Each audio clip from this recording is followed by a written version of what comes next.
अंधश्रद्धांवर समिती नावाची एक संघटना 9 ऑगस्ट 1989ला डॉक्टर नरेंद्र दाभोळकरांनी आपल्यासारख्या सहकाऱ्यांच्या वतीनं सुरू केली.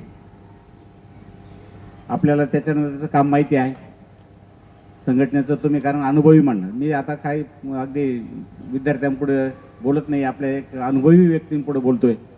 तुम्ही जीवनाचा अनुभव घेतला, तुम्ही ज्या क्षेत्रात नोकरी व्यवसाय केला त्याचा अनुभव तुमच्या पाठीशी आहे. शर्मा साहेबांनी मला विचारलं की सर आपण कुठल्या विषयावर बोलायचं. म्हटलं आता तुम्ही सांगा. मी तर वैज्ञानिक दृष्टिकोन अंधश्रद्धांवरती 14-15 विषयावर भाषणं करतो. आणि मग ज्येष्ठांसाठी आपण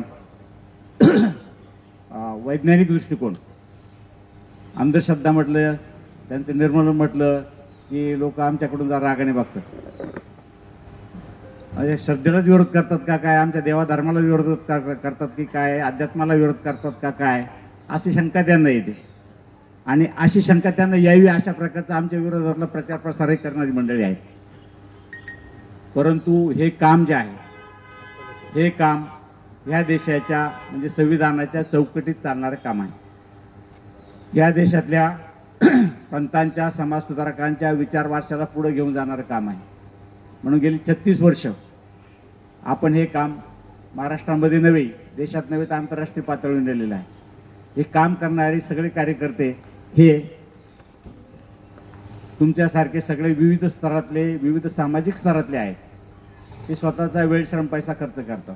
म्हणून इथं आल्यानंतर मला एक आनंद मिळाला की तुम्ही आता खरं तर अनेक आपले बांधव जे रिटायर झालेले आहेत, कामकाज करू शकत नाहीत, परंतु त्यांच्याकडं अनुभवाचा खजिना आहे, तो समाजापर्यंत गेला पाहिजे. त्या अंगाने तुम्ही इथलं म्हणजे एक समृद्ध वाचनालय सुरू केलेलं आहे. काही राजकीय व्यक्तींनी तुम्हाला सहकार्य केलेलं आहे, ही फार चांगली गोष्ट आहे. मी त्यांचं अभिनंदन करतो. आपल्याला वावडं कोणाचंच नाही. जे चांगलं काम करतील समाजासाठी ती सगळी मंडळी मित्रमंडळीच आपली. आणि हा देश असाच आहे, सगळ्यांचे मिळूनच चालतो तो. त्याच्यात मतमतांतर असणार, त्यात काही भेद करण्याचं काही कारण नाही. त्याच्यामुळे सगळ्यांच्या एकमेकाच्या चुकाही करतात, आमच्याकडूनही काम करताना चुका होतात. तर हे सगळं तुम्ही केलं आहे, इतकं सुंदर आहे. आणि माझी विनंती आहे की आमचं सहकार्य तुम्हाला सातत्याने घ्या, तुमचे प्रशिक्षण घ्या, आमचे काही प्रशिक्षण घेण्याची संधी आम्हाला द्या. आम्हाला जागा नसते, आमचे सगळे कार्यकर्ते आम्हाला ऑफिसही नाही, आमचं घर म्हणजेच आमचं ऑफिस. तर हे सगळं इथं ही संधी आहे. आणि म्हणून आपण इथं वेगवेगळे कार्यक्रम घ्यावे. आणि खास करून आपण युवा जे आहेत त्यांचे कार्यक्रम, महिला मंडळाचे कार्यक्रम, तिथं मला सरांनी, देवरे साहेबांनी सांगितलं, निकम साहेबांनी सांगितलं, बागुल साहेबांनी सांगितलं की इथे छान कार्यक्रम होतात. लहान मुलांसाठी कार्यक्रम सातत्याने घेऊया आपण. माझ्यासारखा माणूस माझ्या वेळेनुसार मी तुमच्यासोबत येईल. आम्ही काही कुठलं मानधन घेत नाही. हां, आमची संघटना लोक चळवळ आहे, त्याला पैसा लागतो. शेवटी संघटना कुठे, हा संघ यायला पैसा लागतो, सामाजिक काम करताना पैसा लागतो. पण आपण काही तशा पैसे नाही देत म्हणून कोणी काम करत नाही, आपण असं नाही आहे. तर म्हणून तुम्ही या पद्धतीनं जे काम कराल त्या माध्यमातून आमची मदत लागली संघटनेची तर आम्ही तुमच्यासोबत आहोत. एवढंच मी पहिल्यांदा सांगतो. मला जो विषय दिलेला आहे ज्येष्ठांसाठी वैज्ञानिक दृष्टिकोन मी सुचवलं साहेबांना, आणि साहेबांनी ती मला परवानगी दिली, त्याच्याबद्दल आपण बोलूया. आम्ही खूप भाषण नाही करणार, कारण तुम्ही अनुभवी मंडळी आहात. तुमच्या मनातले अंधश्रद्धेबद्दलचे काही प्रश्न असतील ते आपण त्याच्याशी संवाद करू, ती चर्चा करू. आम्ही अंधश्रद्धांवरला डॉक्टरेट आहे म्हणून मला सगळंच काम कळालं आणि आता मला सगळी उत्तरं येतात असं अजिबात नाही.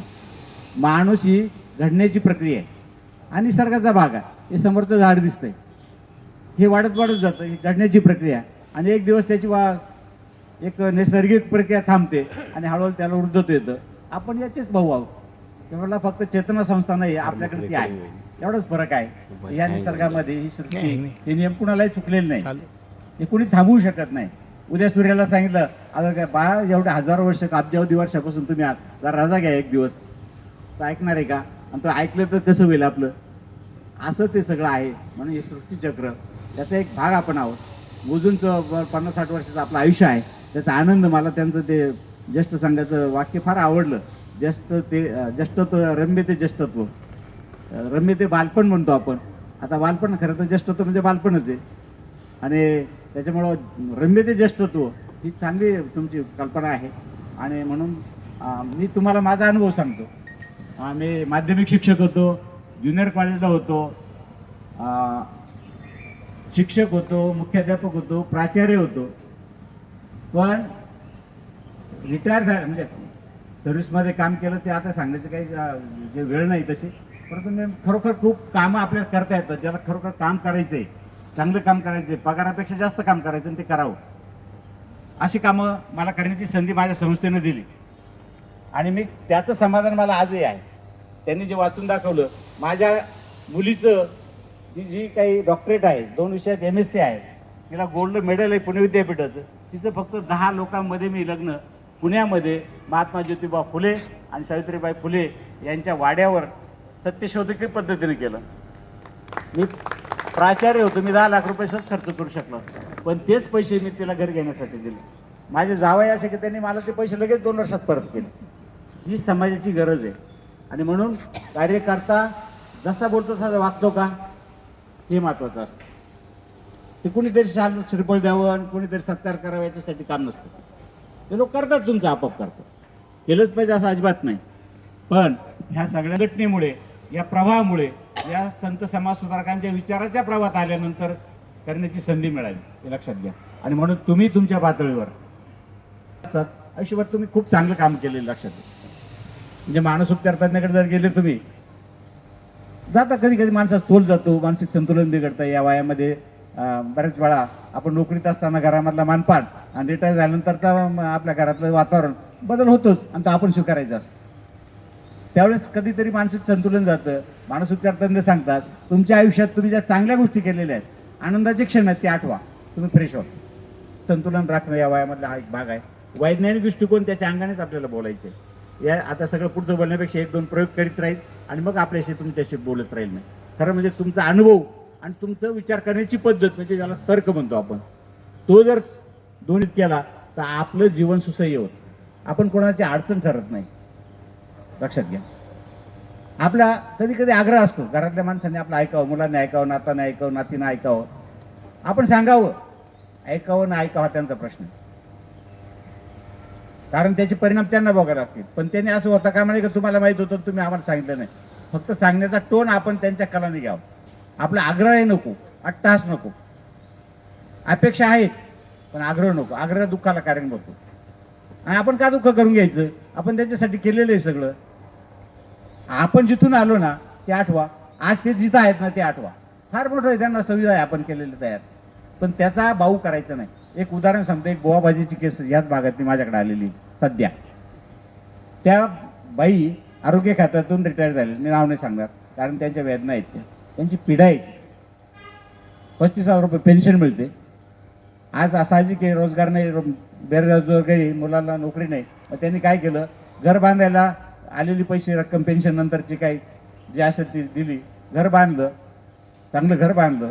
मुलाला गाडी घेऊन दिली, तो ड्रायव्हर होता, त्याने स्वतःची एक गाडी त्यांनी कर्जावर घेतली, आईनं घेऊन दिली. आणि आता त्या माऊलीचे गुडघे दुखतात म्हणून तिने काय सांगितलं की मला माझी गाडी विक आणि मला ते पैसे दे. मला तर संसार यांच्या त्या मॅडमच्या पैशावरच चालतो आजही. आणि त्याच्यात खटका उडाला मायलेकांचा आणि इतका गेला की तो म्हणे आता मी फाशीच घेतो. आता सासूबाई असं वागतात म्हणून सुनेला राग आला, सासूला धडा शिकवायचा म्हणून त्या भोंदूबाबाकडे गेला. भोंदूबाबानं काहीतरी मंत्रतंत्र खाणं पिणं काहीतरी खाद्य दिलं, त्यांचा घसाच बसला. त्यांच्या ते लक्षात बघा हे कसे प्रश्न उद्भवतात. वैज्ञानिक दृष्टिकोन म्हणतो, सांगतोय मी तुम्हाला की तुमच्या घरात, माझ्या घरात, त्या ताईंच्या घरात हे आहे. त्यानंतर त्यांना कळलं की अरे हे आपल्याला काहीतरी. आणि हे सांगितलं कोणी माहिती आहे, त्यांची नाते 6वीला शिकणारी. तिची आई त्या भोंदूबाबाचा सल्ला घ्यायला जाते, बाहेर तो भाऊ भेटतो, हे त्या पोरीनं पाहिलं होतं आणि तिने त्या आजीला सांगितलं. हे सगळं मी तुम्हाला खरं म्हणजे नाव न घेता सांगतो आणि हा अनुभव तुम्हाला असावा म्हणून सांगतो. बारीक बारीक गोष्टीसाठी जेव्हा अवैज्ञानिक गोष्टी, अवैज्ञानिक उपचार करायला लोक जातात ना, तेव्हा ही अशी फसगत होती. मग ते आम्हाला हाताळावं लागलं ते प्रकरण. आम्हाला त्यांचा त्या पीडितेला तर न्याय दिलाच पाहिजे. त्यांचं पहिली गोष्ट त्यांना सांगितलं की पहिल्यांदा तो मुलगा जो फाशी घ्यायचं म्हणतो ना, जेव्हा एखादा माणूस म्हणतो मी आता आत्महत्या करतो, मी मरायला जातो, त्यावेळेस त्याला थांबवणं फार गरजेचं असतं. नाही तर तो त्याच्या मनामध्ये तो विचार आला की तो एक वेळेस लगेच तयार होतो. म्हणून पहिलं टार्गेट माझं ते होतं आमच्या कार्यकर्त्यांनी आम्ही त्यांना बसवलं, शांत केलं, समजून सांगितलं, त्यांच्या नातेवाईकांना बोलवलं, कारण परिस्थिती गंभीर होती. मी हे कथा सांगायला आलेलो नाही तुम्हाला. हे का घडतंय याचा कारण आपण विचार करण्याची पद्धत आपल्याला माहीत नसते. मी फार एवढ्या वर्षाचा आहे, मला आता कोणी सांगायचं नाही. मी फार उन्हाळे पानकाळे पाहिलेले, मला आता फार कळतं. या आयुर्भावात आपण राहू नये. मी तुमचा भाऊ म्हणून सांगतो तुम्हाला, धाकटा भाऊ म्हणा, वडील भाऊ म्हणा. पण बऱ्याच वेळा आपल्या अशा प्रकारचं वागणं आणि बोलणं आपल्याला त्रासदायक होतं आणि आपल्या घरातल्या जवळच्या लोकांना त्रासदायक होतं. ही भूमिका आपण, अर्थात तुमचं वाचन आहे, ग्रंथालय आहे, त्याच्यामध्ये आहेत, तुम्ही चर्चा करतात एकमेकाशी, मित्रमंडळी आहात, आल्यानंतर ते समाधान आहे, ही फार मोठी गोष्ट आहे. तिथे येत जा, आता त्याने या, एक दिवस आलं, आठवड्यातून आलं, असं होता का नाही. तर हे मी तुम्हाला थोडी त्याची पार्श्वभूमी सांगितली. आणि ते प्रकरण आम्हाला जो बोंधू पाहिजे. मी आता मग सांगितलं माझी ओळख करून 25 बोंधू माझ्या पुढाकारण, आपली संघटना आहे. संघटना ही सगळ्यांच्या विचारातून, सगळ्यांच्या श्रमातून चालते. एकट्याचं ते श्रेय नसतं, ते लढे असतात आणि ते सांघिकपणे लढलेले असतात. त्याच्यामुळे त्याचं श्रेय एकाचं नसतं. 25 बोंधू बाबा, त्याच्यापैकी 18 जेलमध्ये जातात. ते बाहेर आल्यानंतर माझं घर शोधायला येतील. हा धोका पत्करून मी तुमच्यासमोर बोलतोय. आणि हा धोका पत्करायला तरच समाज परिवर्तन घडतं. महात्मा फुलेंनी जर घरात बसले असते, तुम्हाला वाचा ते महात्मा फुलेंचं. गोविंदराव म्हणाले की तुला मुलींची शाळा, स्त्रियांची शाळा बंद करायची असेल तर तू माझ्या घरात राहा. वय किती होतं? 18-20 वर्षाची. सावित्रीबाई किती होत्या? 12-13 वर्षाच्या. बायकोला घेऊन माणूस बाहेर पडला हो. म्हणून आज इथं बसले तुम्ही, हे लक्षात घ्या. हा त्याग आहे, समर्पण आहे. आणि विशेष म्हणजे त्या माणसाचं काम नुसतं महिलांपुरतं नाही हो. 20 वर्ष चालू आहे. मी तर म्हणतो, माझी विनंती आहे तुम्हाला, इथं महात्मा फुले यांच्या या 200 वर्ष जयंती निमित्ताने वेगवेगळे कार्यक्रम आयोजित करा. माझी विनंती आहे तुम्हाला. त्याच्या अंगाने येणारे सगळे, मग डॉक्टर बाबासाहेब आंबेडकर असतील, छत्रपती शिवाजी महाराज असतील, छत्रपती शिवाजी महाराजांची समाधी शोधली, पोवाडा केला. हे मुख्य सूत्रधार आहेत ना महात्मा फुले. या माणसाला समाजापर्यंत न्यायचं आपलं काम आहे. हा समाज आपण म्हणतो, अरे तो बंधू सापडला, तिथे तरी लैंगिक शोषण झालं. अरे का झालं? एक तर शिक्षणाचा अपयश आहे. मी शिक्षक असून सांगतो तुम्हाला. आम्ही जर घडवला असता चांगला समाज, तर हे तिकडे गेलेच नसते ना. हे आम्ही स्वीकारलं पाहिजे. मी शिक्षणाधिकाऱ्यांच्या समोर बोलतो, शिक्षण मंत्र्याला बोलतो. तुमच्या देशाच्या घटनेमध्ये वैज्ञानिक दृष्टिकोन आहे. प्रत्येक शाळेच्या भिंतीवर ते राष्ट्रीय मूल्य लिहिलेलं आहे, 10 मूल्य. त्याच्यातलं वैज्ञानिक दृष्टिकोन आहे. तरीही बोंधूंची संख्या वाढते, तरी अंधश्रद्धा वाढत आहे. म्हणजेच कुठेतरी ताळमेळ चुकलेला आहे. आणि त्याच्यासाठी तुम्ही ज्येष्ठ म्हणून तुम्हाला काम करता येईल. आणि ते काम कुठं येईल? तुमच्या घरापाशी करता येईल. मग इथं एवढी सुविधा आहे ना. अहो 4 येऊ द्या, मी तर म्हणतो 2 माणसं येऊ द्या, बोला त्यांच्याशी. महात्मा फुलेंच्या एवढी पुस्तकं जास्त नाही लिहिलं त्यांनी, पण जे लिहिलं इतकं मार्मिक आहे, तर तुमचं आयुष्य उभं करेल, तुमचा देश उभा करेल. बाबासाहेबांची घटना किती लोकांना माहिती आहे? त्याचे हक्क, अधिकार, कर्तव्य माहिती आहे का आपल्याला? म्हणून ते सगळं समाजापुढे तुम्ही एकदा चर्चा करा आणि घरामध्ये सांगा. अहो 10 वाक्य सांगितले, एखादं तरी लक्षात राहील. आणि म्हणून ह्या सगळ्या गोष्टी, ही जागा चांगली आहे, इथं संधी आहे, म्हणून आपल्याला सांगितलं.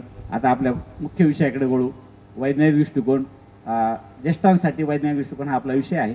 त्याच्यामध्ये वैज्ञानिक दृष्टिकोन म्हणजे काय, कोणी सांगू शकतं मला? काय म्हणणं, म्हणजे काय व्याख्या करता येईल बरं वैज्ञानिक दृष्टिकोनाची? जर देशाच्या घटनेमध्ये, म्हणजे भारतीय राज्यघटनेमध्ये भाग 4 मध्ये 51 क कलमामध्ये प्रत्येक भारतीय नागरिकाचं मूलभूत कर्तव्य म्हणून तो सांगितलेला आहे. राष्ट्रीय शैक्षणिक धोरण 2020 दर 10 वर्षांनी ते झालेलं आहे. त्याच्यामध्ये प्रत्येक भारतीय नागरिकाचं मूलभूत कर्तव्य म्हणून सांगितलंच आहे. शिवाय तो मूलभूत गाभा घटक आहे. म्हणजे तुम्ही कोणतंही पुस्तक उघडा. आता काय होतं घोटाळा, वैज्ञानिक दृष्टिकोन म्हटलं की बाबा हे वैज्ञानिक आहे, मी तर BA झालेलो आहे, मी तर MA झालेलो आहे, मग हे विज्ञानाशी संबंधित आहे. तसं नाही आहे. जर तो शिक्षणाचा गाभा घटक आहे, म्हणजे सगळं शिक्षण त्याच्यावर उभं आहे. म्हणजे जेव्हा मुलगा शाळेत जातो तेव्हा त्याला विचार सांगितलं जातं, त्याला काय सगळं येत नाही असं नाही. त्याला त्या गोष्टी सांगितल्या जातात. हळूहळू शिकतो, चालतो, बोलतो, लिहितो, ऐकतो. हे शैक्षणिक धोरणाचा, राष्ट्रीय शैक्षणिक धोरणाचा मूलभूत गाभा. महाराष्ट्रापुरता विचार करायचा असला तर महाराष्ट्राच्या शिक्षण व्यवस्थेमध्ये जी नीतिमूल्ये आहेत, 1995 जे युती सरकार आलं होतं त्यांनी नीतिमूल्य सांगितली, त्याच्यामधलं एक 10 नीतिमूल्यामधलं एक वैज्ञानिक दृष्टिकोन. म्हणून हा कार्यक्रम जो आहे तो ह्या अंगाने आहे. तो काही आले त्यांच्या मनामध्ये शर्मा साहेबांच्या त्यांच्या सहकार्यांच्या आणलंय बा अंधश्रद्धा निर्माणाचा माणूस घ्या भाषण करून, असं नाहीये. हा मनोरंजनाचा कार्यक्रम आहेच आहे, परंतु तो आपल्याला जबाबदारी देण्याचा कार्यक्रम आहे आणि ती जबाबदारी आपण पुढे नेण्याचा कार्यक्रम आहे, लक्षात. आणि म्हणून वैज्ञानिक दृष्टिकोन म्हणजे काय हे आपल्याला समजलं पाहिजे. तो आपल्यासाठी महत्वाचा आहे, दररोजच्या जगण्याचा भाग आहे. अनेक लोक म्हणतात संविधान आहे ते चाललाय देश त्याच्यावर, पण आता आपलं अहो संविधानामध्ये आहे काय?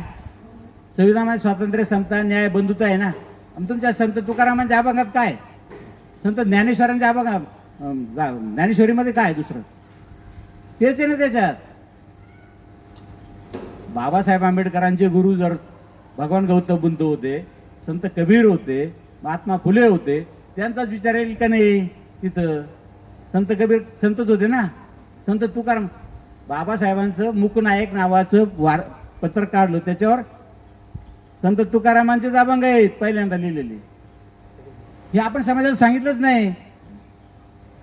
आणि म्हणून समता तिथं आलेली, स्वातंत्र्य तिथं आलेलं आहे. 900 कन्या पुत्र होती तरी का करणे लागे पती, संत तुकाराम म्हणतात. तरी संत नवस चालू आहे अजून. आमचा मी सिन्नर तालुक्यातला आहे, तिथं 2 गाव आहे, वडांगळे आणि दोडी. दर माघ पौर्णिमेला हजारो बकरं मारली जातात नवस करून. नवस कशासाठी? विहिरीला पाणी लागू दे, माझ्या मुलीचं लग्न होऊ दे, अरे माझा 1012 होऊ दे, माझा मुलगा इन्स्पेक्टर होऊ दे. नवस करायला संतांनी नाही सांगितले. तुम्ही एका बाजूला संत तुकारामांना पूजणार, दुसऱ्या बाजूला तिथं रस्त्यावर. ही विसंगती कशी काय चालेल? मग तुम्ही एक तर ते संविधान पाळा, नाही तर ते मग नका पाळू. मग असं नाही चालणार ना. तुम्ही संतांना मानता, संत विचारणार प्रमाणे चाला. असं दुहेरी भूमिका कशी काय चालेल? याच्याने तुमची फसगत होईल. त्या बिचाऱ्याने लिहून ठेवलं हो, त्यांचा काय दोष? त्यांनी तर उलट मानवतेच्या भावनेने तुम्हाला उभं करण्याचा प्रयत्न केलेला. त्यांनी कोणत्या क्षेत्रात लिहिलं नाही हे सांगा मला. या सृष्टीबद्दल लिहिलं नाही का त्यांनी? कशाचा परिणाम काय होईल सांगितलं का नाही? हे कशाचा परिणाम काय होईल ना, यालाच वैज्ञानिक दृष्टिकोन मानतात. आता इथं व्याख्यानाला मी उभा आहे, ही घटना आहे. ही का घडली? यांना वाटलं की अरे आपल्या ज्येष्ठ नागरिकांच्या बुद्धीमध्ये, विचारामध्ये वैज्ञानिक दृष्टिकोन आपण समजून घ्यायला पाहिजे. याच्यासाठी म्हणजे घटना आहे, त्याच्या मागे कारण आहे, ते आपल्याला समजलेलं आहे. आणि म्हणून मी तुमच्या पुढे उभा आहे. या सगळ्या गोष्टीला वैज्ञानिक दृष्टिकोन मानतात. उद्या तुमचा बीपी कमी अधिक झाला, त्याचं कारण आहे का नाही? घटना काय घडली? बीपी वाढला, त्याला कारण आहे ना. काहीतरी संताप झाला, काहीतरी खाण्यापिण्यामध्ये झालं, काहीतरी थकवा, शारीरिक श्रम जास्त झाले, असं झालं ना, किंवा पथ्यपाणी चुकलं. अशा पद्धतीनं जी घटना, म्हणजे थोडक्यात तुमच्यासाठी कोणत्याही घटनेला तुम्ही विज्ञानाशी संबंधित नाही, नुसतं वैज्ञानिक दृष्टिकोन हे मूल्य केवळ विज्ञानाशी संबंधित नाही. संविधान हे केवळ विज्ञानाचा उदोदो करीत नाही, ते मानवतेचा उदोदो करणारा ग्रंथ येतो. या देशाचा आद्य ग्रंथ येतो, लक्षात घ्या. आणि म्हणून त्याच्यात सांगितलेलं मूलभूत कर्तव्य येते. ते सांगतं की प्रत्येक घटनेमागे कारण आहे. समजा ह्या रस्त्यावर ॲक्सिडेंट झाला, ही काही विज्ञानाची घटना नाही आहे, ही सामाजिक घटना आहे. ते 2 ड्रायव्हरांचं चुकलं असेल, पण मग ते समजा जिवंत असतील तर सांगते कोणाची चूक झाली.